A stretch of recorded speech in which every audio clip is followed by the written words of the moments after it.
Hey guys, let's get more news about Steelers, but first, don't forget to subscribe and leave your like. You mad, bro? Fans push back against a Steelers trade for Brandon Aiyuk. Pirates, O'Neal Cruz take heat. When the demise of the Pirates season meets the ascent of the Steelers season, a beautiful nexus of Pittsburgh sports fan animus, angst and agitation coalesces. It's like seeing a black and gold double rainbow. Or the northern lights over the West End Bridge.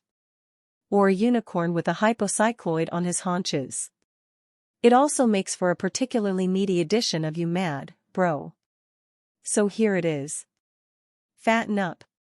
After 10 straight losses, Ed is fed up with the Pirates. Some unbelievable starting pitching with no run support. They have a small core of major league capable hitters, but that core hardly ever plays in the same lineup. They can't play fundamental baseball. How many playoff teams are terrible at fundamentals? They can't grind and will themselves to wins. That's always the other teams. The 1990 Pirates needed a Wally Backman to give them some attitude.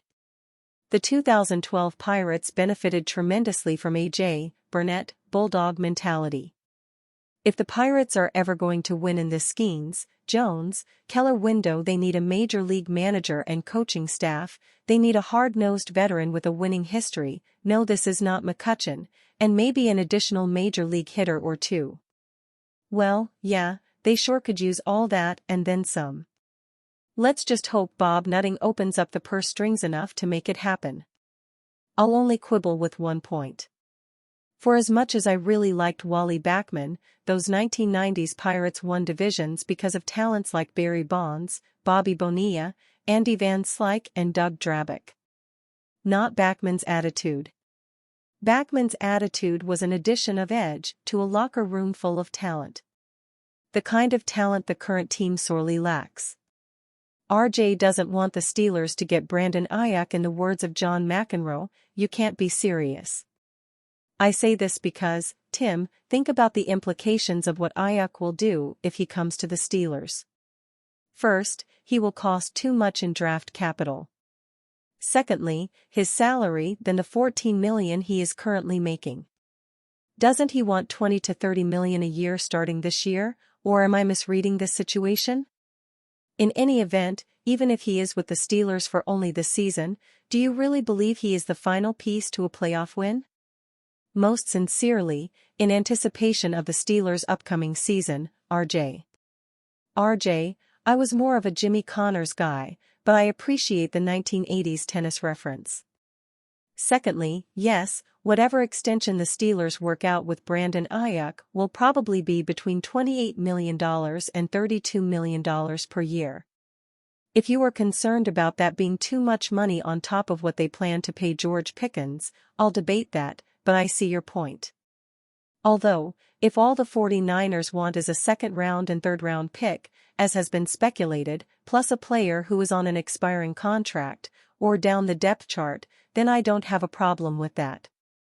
Aiyuk is certainly worth a second-rounder, and if Omar Khan is really the con artist general manager that we make him out to be, he'll figure out a way to trade into the third round next year to make up for the other pick. That's not exactly a mountain to move. To your other point, no, I can't guarantee that Aiyuk coming here will result in a playoff win.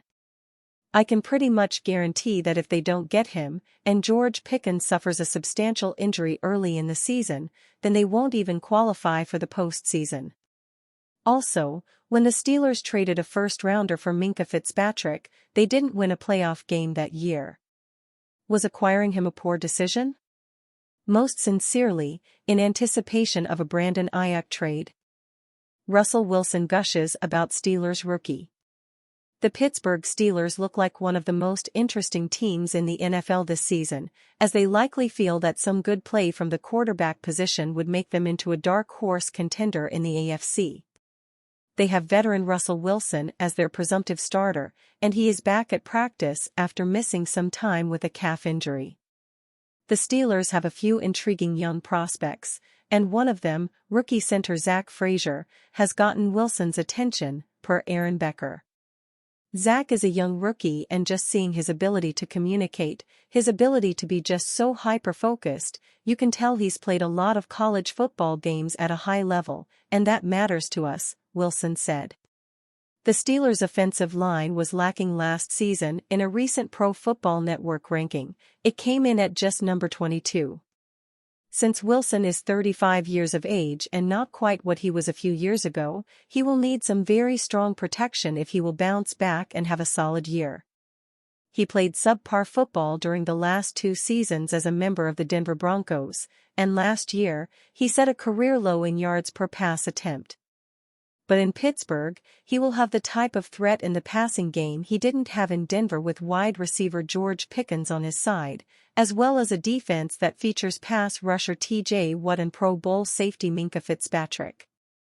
At cornerback, Joey Porter Jr. is coming off a promising rookie year and could be a star in the making, and newcomer Patrick Queen, a rising star himself, will give Pittsburgh a very nice duo of linebackers alongside Watt. Brandon Aiyuk at 49ers practice Wednesday. As the Brandon Aiyuk saga continues, the All-Pro wide receiver is at San Francisco 49ers practice on Wednesday. Both 49ers reporter Grant Cohn and Cron News 4 reporter Aaron Wilson tweeted that Aiyuk was at practice. Aiyuk is under contract with the 49ers and conducting a hold-in, so him being at practice really shouldn't be that big of a story. It's notable nonetheless, given the trade rumors that have dragged on all summer and picked up steam within the last week. At this point, it seems as if Aiyuk will be traded to the Pittsburgh Steelers or sign an extension with the 49ers. His presence at practice doesn't really suggest that one is more likely than the other, but with the 49ers reportedly increasing their offer yesterday, it could be worth watching. With how many twists and turns the talk around Aiyuk has taken in the last week, it's anybody's guess what the outcome will be. A deal is reportedly in place with the Steelers if Aiyuk turns down San Francisco's extension, and that trade should happen rather quickly. Given we're that already in mid-August, it seems as if this should be reaching its conclusion in a matter of days, with Aiyuk either signing an extension in San Francisco or getting dealt to Pittsburgh. The Steelers' package for Aiyuk reportedly won't include any players, so if the team does acquire him, it'll just be bolstering the current roster. Of course, San Francisco is a Super Bowl contender and understandably doesn't want to move off one of its top receivers. It seems as if Aiyuk prefers to stay in San Francisco if the organization will pay him. That's been the biggest question, but if the team's latest offer is to Aiyuk's liking, he'll remain with San Francisco for the foreseeable future. And you, fan? What do you think of the situation of Brandon Aiyuk? Leave your opinion in the comments.